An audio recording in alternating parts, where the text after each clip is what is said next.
Fascist Awami সরকারের দোসরদের মালিকানা ভিত্তিক যেসব কারখানা ছিল সেগুলো বন্ধ না করে প্রশাসক নিয়োগ করে চালানোর আহ্বান জানান বিএনপির সিনিয়র যুগ্ম মহাসচিব রুহুল কবির রিজভী। বলেন, প্রতিষ্ঠান বন্ধের কারণে যদি কোনো শ্রমিক বেকার হয়ে পড়ে তবে তা সরকারের ভুল নীতি হবে।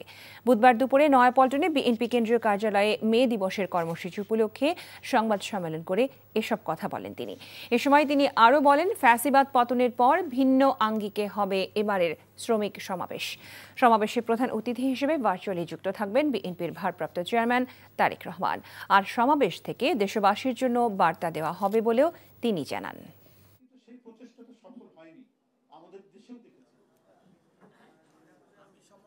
ফ্যাসিস্টদের সমর্থক কিছু ব্যবসায়ী গোষ্ঠী তারা টাকা লুটপাট করেছেন, টাকা পাচার করেছেন, কিন্তু তাদের যে সমস্ত প্রতিষ্ঠান করেছিল সেখানে হাজার হাজার শ্রমিক কর্মরত ছিল, কিন্তু সেই শ্রমিকদের ছাঁটাই করে বন্ধ করে দিয়েছে মিল কারখানাগুলো। আমার মনে হয় যে সেটা অন্তর্বর্তীকালীন সরকারের এই জিনিসটা করা ঠিক হয়নি, কারণ ওগুলোকে বাঁচানো দরকার ছিল। আপনি সেখানে প্রশাসক নিয়োগ করতেন। বান্ডেল থাকলে প্রতি সেনমানিতে টাকা বাঁচবে।